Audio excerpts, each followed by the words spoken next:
Adapun tujuan kita sore hari ini di tempat ini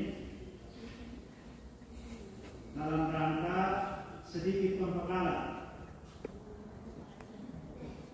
bagi para pengurus baru, baik di lingkungan maupun di KUB. Karena itu sore hari ini ada bersama kita Pak Joseph Telo. Beliau adalah Sekretaris Umum dari Pusat Pastoral Kristen Pematang II, akan memberikan gambaran tentang tugas-tugas daripada kita sebagai pengurus di dalam menjalankan kegiatan pastoral di lingkungan atau KUB kita.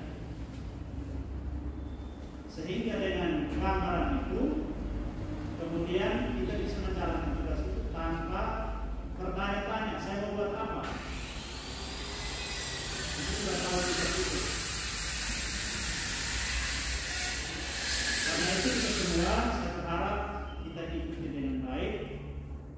Nanti setelah penyajian materi dan lain-lain, kita diberi kesempatan untuk mulai bertanya hal-hal yang benar jelas dalam pembekalan ini. Sebelum Pak Yos menyampaikan materi itu, saya mohon kesediaan Pastor Luki dalam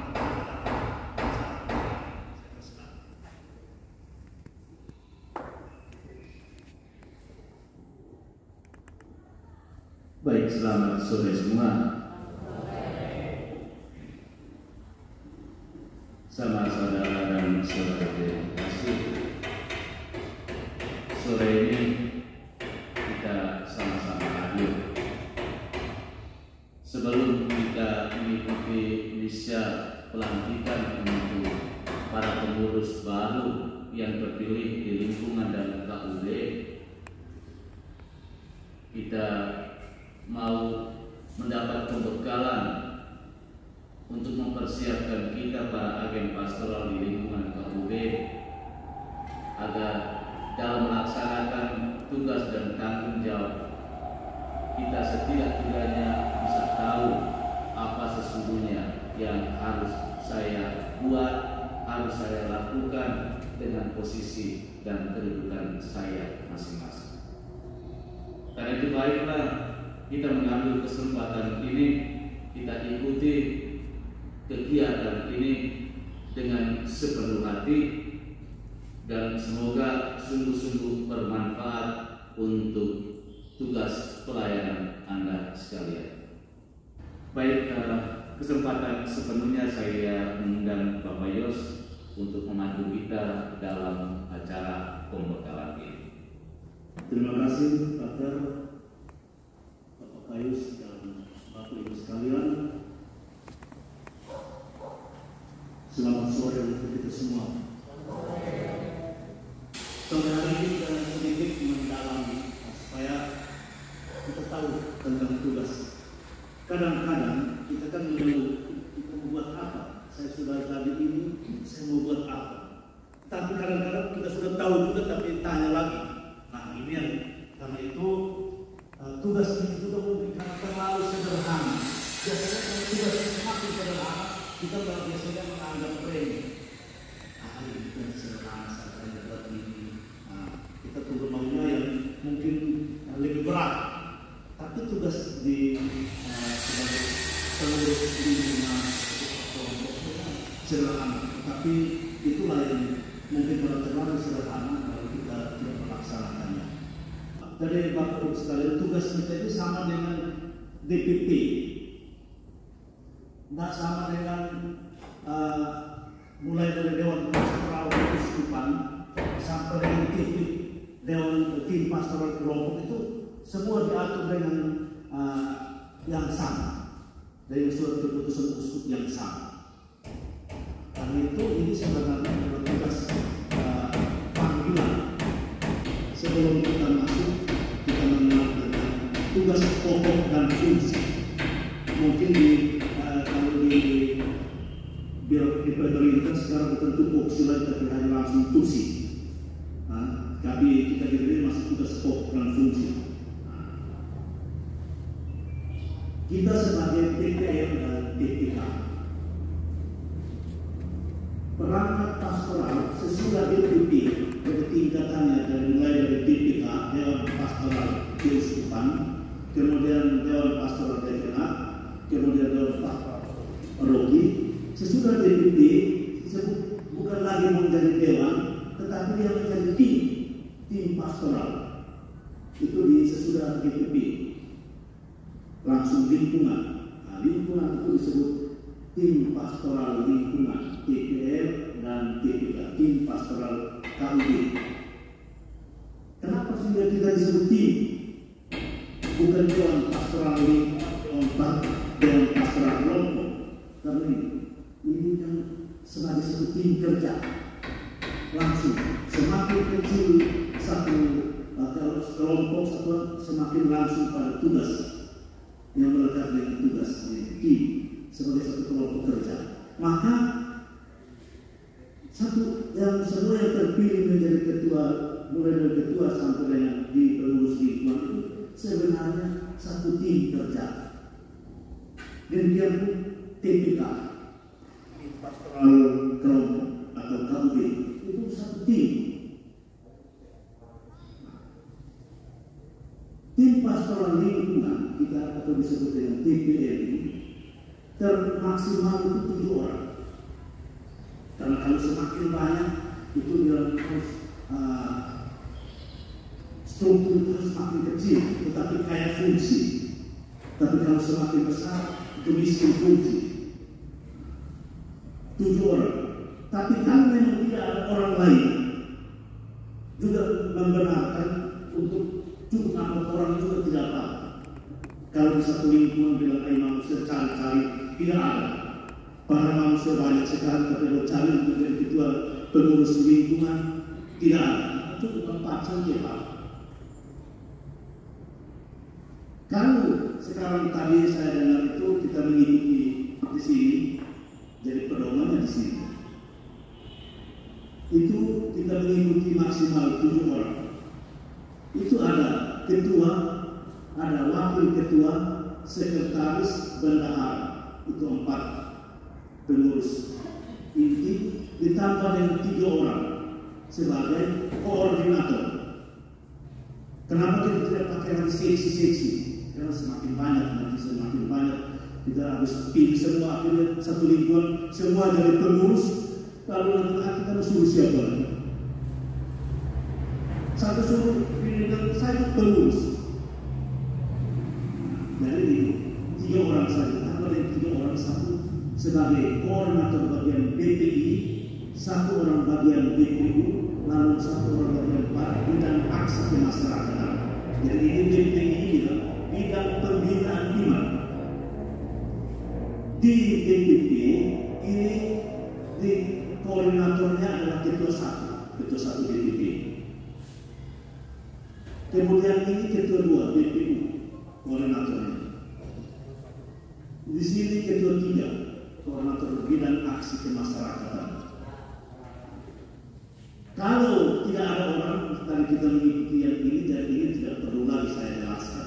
Kalau memang tidak ada orang, cukup 4 orang, lalu nanti wakil ketua dia merangkap sebagai BPI, sekretaris merangkap sebagai BPU, bendahara merangkap sebagai koordinator bidang aksi kemasyarakatan. Jadi berarti semua urusan-urusan yang di perut itu seksi itu langsung tangani. Nah, ini kita sebagai perangkat pastoral di tingkat dasar. Ini yang paling penting karena dia langsung berhubungan dengan iman. Banyak kali kita berkali kami ini dari umat ini kepala saya. Yang paling penting ini sebenarnya. Kalau yang kita pahami tentang itu, kenapa tidak menggunakan dewan? Dewan itu dibataskan di kabupaten. Kecamatan sampai di desa tidak pakai dewan lagi, tapi dia banyak. Nah, itu kita juga demikian. Kalau semua mau di dewan kan duduk dan bersidang. Di lingkungan tidak bisa hanya duduk dan bersidang, tapi langsung eksekusi. Kita di bagian eksekusi kita biarkan semua pastoral itu dasarnya di sana. Dan karena itu kita yang paling pengorbanan paling besar itu di situ. Baik. Kedua, tugasnya membantu pastor propi, tugas utama membantu pastor propi dalam mengembangkan reaksi atau tugas pastoral di lingkungan. Jadi kalau bilang pastor propi di lingkungan itu nanti itu lingkungan. Hanya jangan belajar Bapak kita yang saya itu pastor propi. Jadi kita tugas kita ini adalah membantu pastor. Karena ini tugas pastoral itu adalah tugas pastor. Kita membantu untuk meringankan mengembangkan pastoral. Terutama sekarang kan tentang awam. Kita sebagai awam harus terlibat aktif. Karena langsung berhubungan keluar dengan umat. Penjabaran tugas yang pertama bahwa harus tugas utama adalah mempersatukan umat di lingkungan. Jangan sampai itu lingkungan mencerai-beraikan umat di lingkungan. Ini memang berat di sini. Harus bisa mempersatukan semua umat di lingkungan. Yang kedua bertugas menjadi koordinator untuk segala kegiatan pastoral di lingkungan. Jangan sampai ada kegiatan pastoral di lingkungan tanpa diketahui oleh ketua lingkungan. Jadi kalau misalnya tiba-tiba ini satu seksi dia buat sendiri, bilang ini mungkin tujuannya mau memboikot ketua lingkungan. Jadi harus menjadi koordinator segala kegiatan pastoral di lingkungan itu ketua. Ketiga, mengundang dan memimpin rapat-rapat di lingkungan. Rapat untuk apa saja? Rapat penentuan pembagian tugas. Atau kalau ketika kita mendapat tugas untuk aktifol, bagaimana kita bicarakan? Siapa nanti lagu-lagunya dari mana? Langsung dari itu ketua bidang nanti bidang liturgi langsung punya tugas cari lagu atau lain-lain. Mau dekat dengan pasca APP rapat supaya bagi tugas ini kita pembinaan. Nah, banyak kali bisa saja di lingkungan tidak berjalan karena tidak pernah rapat. Bagaimana? Semua harus bisa dilakukan dengan melalui rapat bersama. Membuat rencana setelah waktu mereka Bapak Ibu kita mengundang, kita melakukan rapat. Pada waktu rapat kita buat rencana. Kita sepanjang tahun 2000 ini kita membahas. Ini juga supaya setelah pergantian kita punya pada saat ketua lingkungan ini dia buat ini. Inilah menjadi ketua lingkungan sampai mungkin ada yang 20 tahun. Tidak ada tanda-tanda apa. Karena pikirkan ini kan tidak ada, mungkin kan tidak ada uang, tidak dapat gaji, maka dia tidak buat apa. Padahal sebenarnya kita seperti ada pembagian tugas dan ini buat perencanaan sehingga setelah kita selesai orang berdua ini pada saat ketua ini waktu dia jadi ketua lingkungan ini kegiatan ini. Kenapa kita tidak buat seperti waktu mereka jadi pengurus itu? Ini kan orang menjadi perbandingan. Jadi membuat rencana. Bukan hanya merencana, tapi kemudian melaksanakan, memonitor tugas kedua, dan kemudian membuat evaluasi kegiatan pastoral yang di lingkungan. Nah, ketika mau penyerah, sehingga kita persis, kita dapat SK 3 tahun.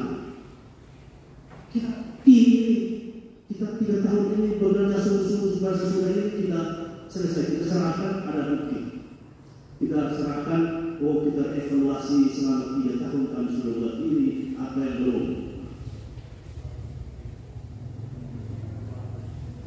Kemudian menjalin kerjasama kemitraan dengan semua pihak yang terkait dengan lingkungan. Lingkungan ada kepala khusus, atau di tempat lain ada kepala desa atau satu desa dari misalnya dari lingkungan satu lingkungan tidak terserah. Tapi mungkin kita di lingkungan ada kepala khusus. Kan ada urusan-urusan yang harus bersama-sama. dusun atau RW.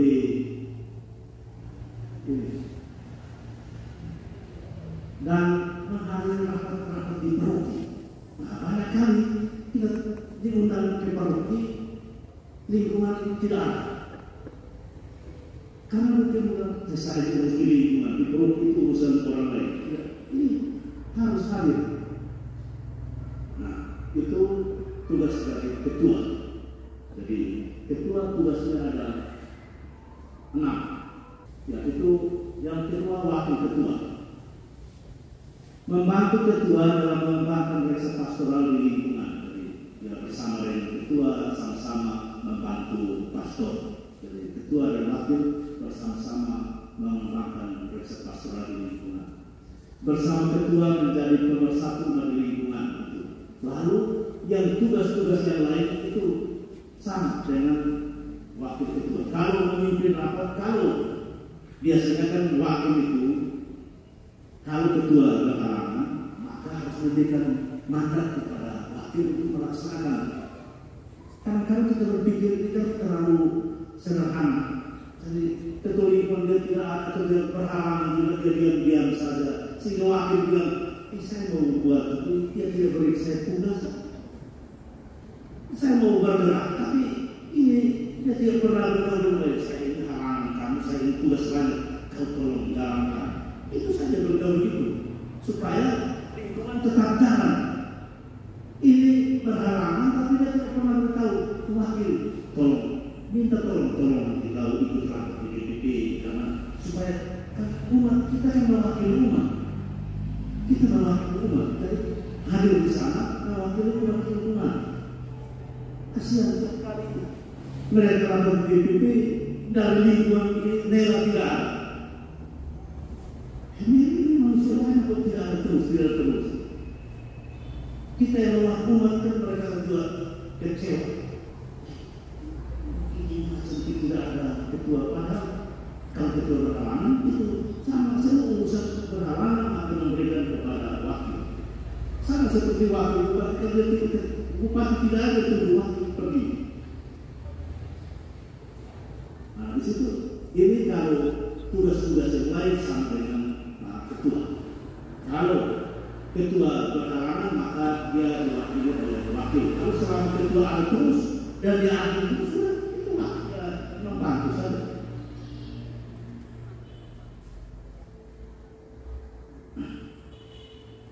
Kemudian yang ketiga sekretaris. Kadang-kadang orang berpikir di lingkungan ini tidak ada urusan surat menyurat. Ada urusan. Kali ini satu misalnya orang membutuhkan rekomendasi. Sekretaris perlu ada. Sekretaris itu membantu ketua dalam menangani urusan administrasi lingkungan. Sebenarnya banyak sekali administrasi lingkungan. Itu ada statistik setiap tahun. Paroki menurut dari keuskupan turunkan statistik, dan paroki teruskan ke lingkungan tugasnya itu. Tinggal sekretaris di lingkungan dan meneruskan ke ketua-ketua kelompok. Tapi ketua kelompok itu ada sekretaris, dia laksanakan, kemudian diatur ke antar ke sekretaris lingkungan, dia rekap lalu dari sana terus antar ke paroki. Paroki rekap seluruh paroki punya antar ke keuskupan. Keuskupan di sana rekap seluruh 67 paroki lalu kirim ke KWI. Dan setiap tahun bulan April kita harus kirim statistik. Saya di keuskupan mengumpulkan semua paroki, 67 paroki, masukkan semua di sana direkap, kirim ke KWI. Dari KWI kirim ke Vatikan. Ini tugas. Dan jangan sampai bapak-bapak pikir di gereja tidak itu. Sekretaris membantu ketua dalam menangani urusan administrasi lingkungan. Administrasi lingkungan banyak. Pertama, membuat konsep surat keluar dari lingkungan misalnya. Bersama ketua menandatangani surat-surat dari lingkungan. Misalnya, ini membutuhkan rekomendasi. Orang datang membutuhkan rekomendasi karena apakah dia aktif atau tidak. Juga membuat notulen rapat. Setiap kegiatan harus ada notulensi. Dicatat. Sesudah mendokumentasikan, ada foto perlu disimpan, lalu ada surat keluar, ada surat masuk mungkin dari paroki, banyak kali undangan dari paroki, tapi tidak diarsipkan sehingga tidak ada. Kemudian ada kelengkapan harus didokumentasikan. Cari satu TK itu dimasukkan semua keluar masuk, notulen itu 3. Lalu laporan kegiatan pastoral di lingkungan. Kita juga perlu membuat laporan pada akhir tahun, rapat dalam rapat bersama, sekretaris bersama ketua melaporkan kegiatan apa yang sudah kita buat. Ini juga sebenarnya mengajarkan tentang bagaimana kita melakukan kepemimpinan mulai dari bawah. Bisa juga kaderisasi yang muda masih muda atau yang ini bisa menjadi kaderisasi di sini. Yaitu sekretaris. Kemudian bendahara membantu ketua dalam menangani urusan keuangan lingkungan. Sehingga ini bagian urusan keuangan. Akan-akan kita dengar ketua lingkungan jauh semua. Ketua lingkungan dia menjadi koordinator, bukan ketua lingkungan harus pergi tadi 2 bel. Itu salah.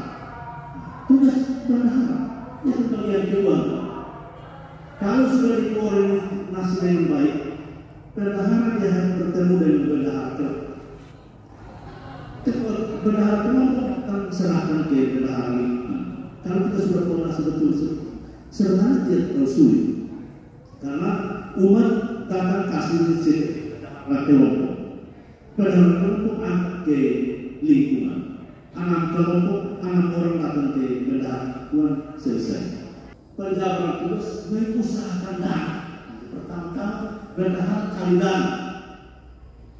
Dan cari dana bagaimana ya? Bersama dengan ketua rutin Bapak mau cari dana bagaimana supaya bisa menunjang kegiatan pastoral di lingkungan.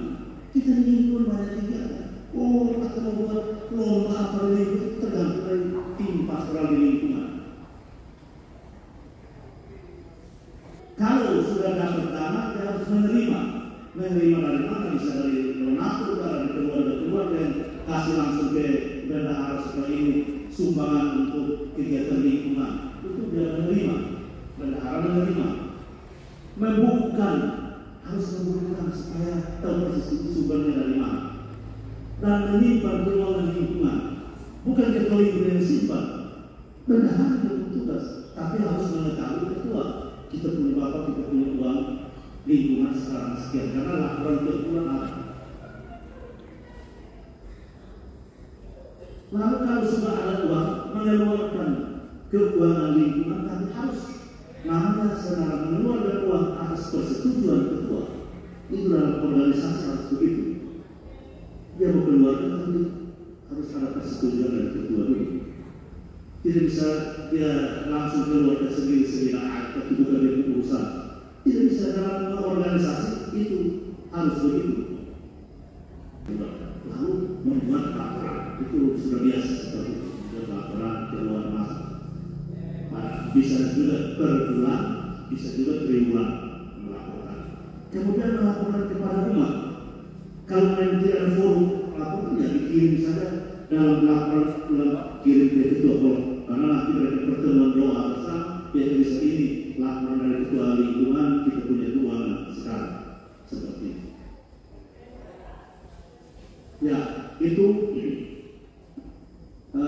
tentang pengurus lingkungan ini. Lalu 3 orang itu koordinator urusan pembinaan iman. Koordinator urusan pembinaan iman ini dia menjadi koordinator untuk liturgi. Pembinaan itu ada liturgi, ada katekesis, ada kitab suci, ada panggilan, seminari panggilan, ada katanya, itu semua di koordinator satu saja. Jadi kalau urusan pembinaan misalnya katekesis sekarang, ini yang urusan bagian ini, pembinaan ini. Kalau di lingkungan memang ada, selain itu misalnya ada katekis beberapa orang di situ atau guru agama di situ Bisa, ini dia butuhnya kan koordinator. Kalau dia tidak bisa pimpin katekis, nah tugas di situ ada katekis berapa orang, nah, panggil mereka kali tugas. Lalu koordinator urusan pendidikan umat, ini dia langsung dia berurusan dengan ketua dua. Kalau di DPP ketua dua, itu dia berurusan. Dia berurusan dengan pendidikan, seksi pendidikan, kemudian seksi kepemudaan, dan urus orang muda dari sini. Urus kerasulan awam, urus tentang migran dan perantau, ini di sini. Komsos, ini di sini. Tinggal koordinator ini yang membagi. Oh nanti satu orang lagi bantu untuk komsos, untuk humas. Lalu ini koordinator urusan aksi kemasyarakatan. Di DPP dia mempunyai ketua 3, karena dia mengurus aksi kemasyarakatan langsung dengan keluarga. Ini ada urusan yang seksi keluarga. Jadi yang berhubungan dengan keluarga, seksi keluarga, seksi hak, seksi sosial ekonomi di sini. Kalau misalnya di lingkungan ada orang yang kena bencana, ini juga kita lingkungan sosial di sini. Sosial bagian urusan-urusan ini. Karena banyak kita hubungan kita tadi, kita lihat kenal kita banyak bisa terbakar ke apa, tidak ada bergerak. Karena ini koordinator ini, bagaimana kita coba kita kumpul atau langsung pergi dengan cara ini kita langsung pergi. Ini di bawah koordinator urusan aksi kemasyarakatan. Dan ini tugas aksi kemasyarakatan dan berhubungan dengan seksi keluarga. Jadi misalnya nanti kalau di Rocky ada khusus perkawinan, bisa saja koordinator ini kita minta, atau dia bisa diminta, atau juga bisa menghubungi keluarga-keluarga di lingkungan. Jadi ini ada 3 urusan menjadi koordinator, ada 3 orang. Jadi ini untuk lingkungan, dari pengurus lingkungan 7 orang. 7 orang. Dalam melaksanakan tugas selalu sama-sama. Kemudian yang kedua, tim pastoral KUB atau TPK, tim pastoral KUB. Sekarang kita bukan lagi kelompok basis tapi komunitas umat basis. Satu sebagai ketua, sama seperti ketua ini, dia menjadi koordinator di kelompoknya. Kalau kadang-kadang kalau ini saya itu paling kecil itu bisa tergantung dari 5 sampai 12 kata. Tapi ada yang mungkin lebih. Nah, kalau sudah lebih, tugas bersama lakukan kepada ketua ini satu kalau ini bisa sampai 30 keluarga bisa dimekarkan. Oh, ini supaya makin ini kan paling harus 1 sampai 5 sampai 15 juga ya, 15. Lebih dari itu dikecilkan lagi. Lalu kemudian sekretaris juga mengurus, ada surat, mungkin ada surat masuk dari lingkungan, ada urusan-urusan pencatatan, semua yang mengambil pencatatan itu sekretaris. Notulen rapat di kelompok itu juga sekretaris perlu. Kemudian bendahara itu kadang cari yang sama dengan tadi itu mengusahakan dalam kelompok, lalu membukukan, menerima, membukukan, lalu menyetor. Misalnya Delma, bendahara kalau diterima dari rumah-rumah, diusahakan supaya membiasakan rumah kita mereka sendiri datang menyetor. Tidak perlu harus kasihan kelompok ketua bendahara yang harus dari rumah ke rumah. Kalau sudah dibiasakan, akan datang setor sesuai dengan Tuhan. Bendahara dari kemudian dia rekap, tunggu semua masuk. Kalau memang terakhir dia mau datang, silakan bendahara jemput bola. Silakan terakhir jemput sudah, karena ketika sudah buat deadline waktu batas pengumpulan ke lingkungan tanggal berapa sampai hari ini malam juga belum, silahkan jemput. Lalu mereka laporkan ke ketua lingkungan bahwa kita punya sekian, ketua kelompok bahwa kita sekian, lapor ke lingkungan. Sesudah itu bendahara lingkungan teruskan ke paroki. Sehingga jangan semua hanya ketua sendiri, satu orang. Sekarang sangat tergantung pada satu orang. Jadi ini sudah bagi tugas semua. Baik, Bapak Ibu sekalian, ini tugas kita sebagai pengurus lingkungan. Semakin kecil suatu struktur, semakin kaya fungsi.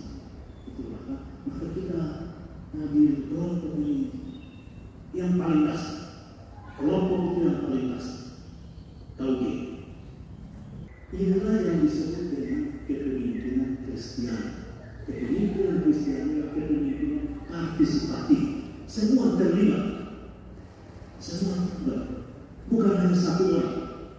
Tapi kita sebutkan 7 orang di lingkungan, 3 orang di KLB.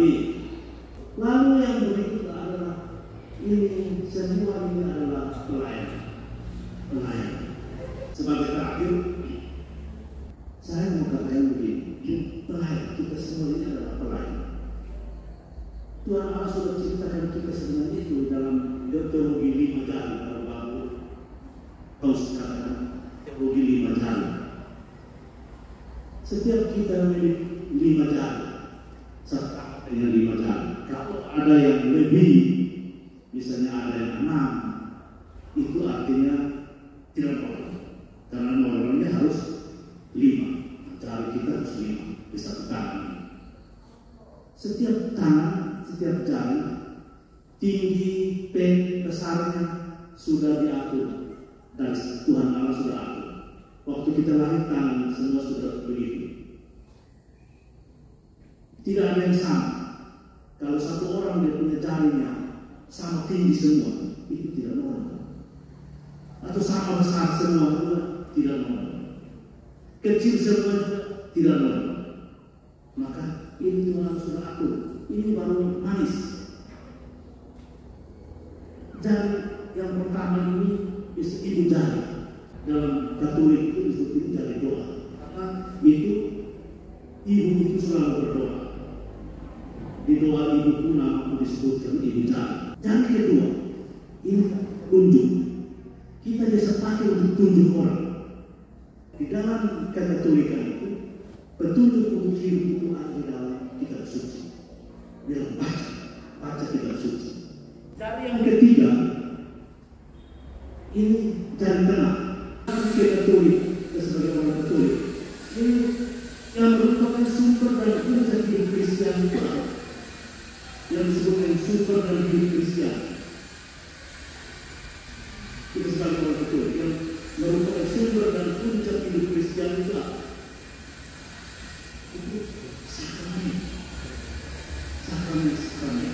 Ini jari yang tertinggi sakramen punya. Sakramen 7 sakramen itu ada di sini. Tetapi yang paling puncak dari semua adalah Ekaristi. Jari Ekaristi. Lalu yang keempat, jari manis.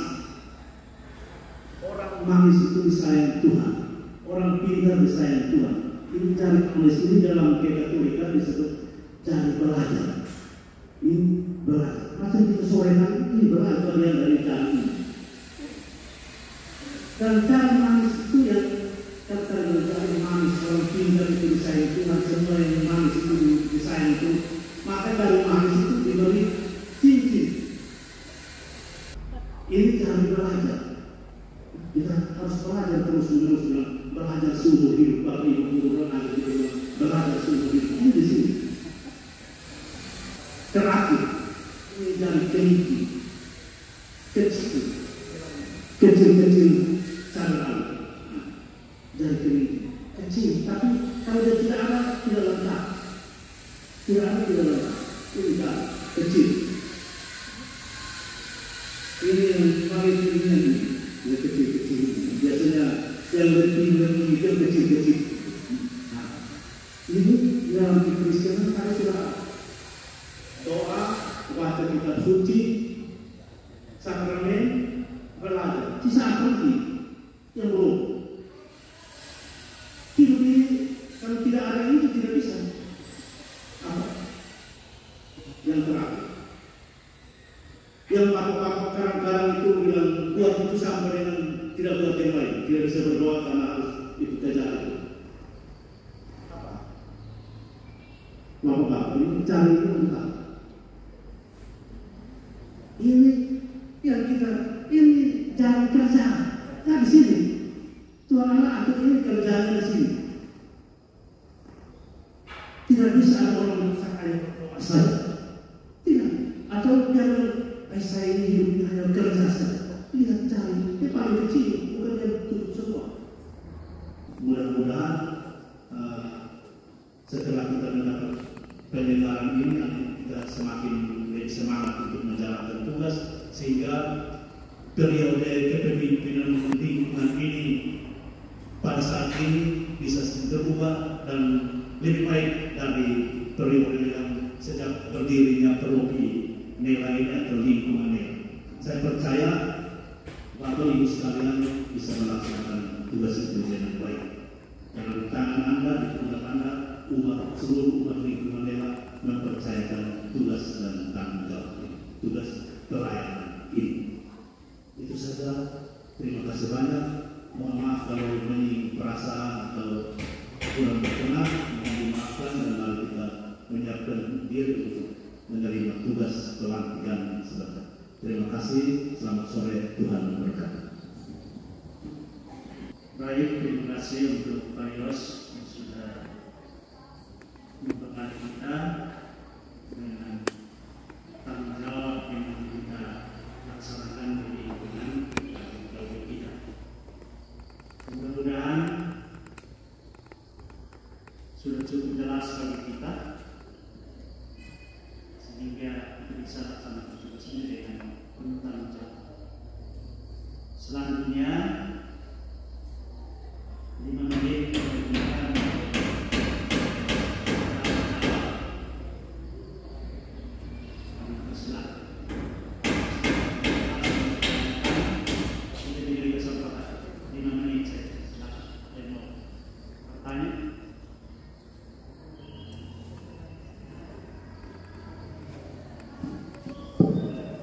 Baik, terima kasih atas petunjuk yang disampaikan oleh Bapak Yosef kepada kami pengurus lingkungan Hati Kudus Nela. Di sini saya bukan bertanya, tetapi saya mengetahui bagaimana tentang tugas sekretaris sebenarnya yang saya tanya tentang surat rekomendasi. Apakah surat rekomendasi itu dibuat oleh sekretaris bersama ketua, ataukah surat itu turun dari Paroki sehingga kami ambil dia punya ininya, tinggal kami isi baru ditandatangan, ataukah dikonsep sendiri oleh lingkungan? Itu saja. Terima kasih. Selamat. Oke, baik. Ya, Bapak Mik.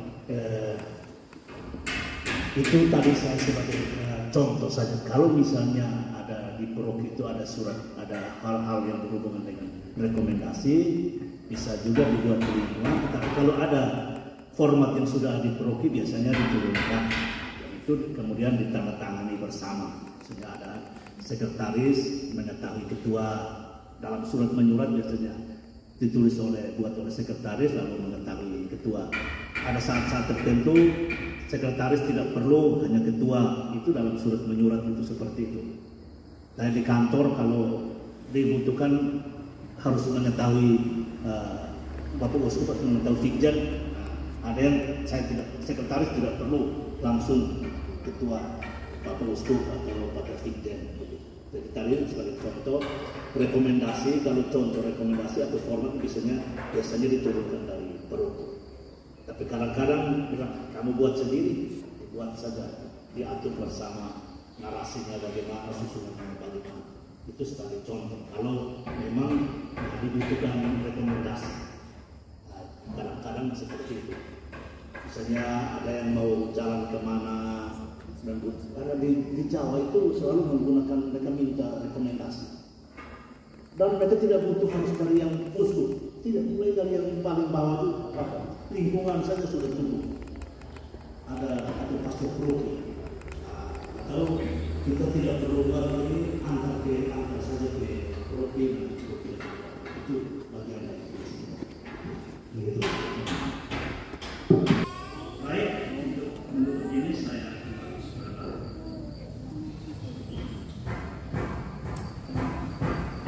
baik, mengakhiri pertemuan kita untuk kali ini, saya mengatasnamai sama saudara-saudara saya yang hadir di sini mengucapkan banyak-banyak terima kasih kepada Bapak Yos yang sudah meluangkan waktunya untuk datang dan memberi masukan pembekalan untuk kita agar setidak-tidaknya kita juga bisa tahu tugas dan tanggung jawab masing-masing. Sekali lagi terima kasih banyak Bapak. Dan terima kasih juga untuk kita sekalian, para pengurus lingkungan KUB yang terpilih, yang sebentar kita akan lanjutkan dengan perayaan Ekaristi Kudus pelantikan. Terima kasih kesediaan Anda untuk hadir, sudah duduk mendengarkan. Semoga semuanya itu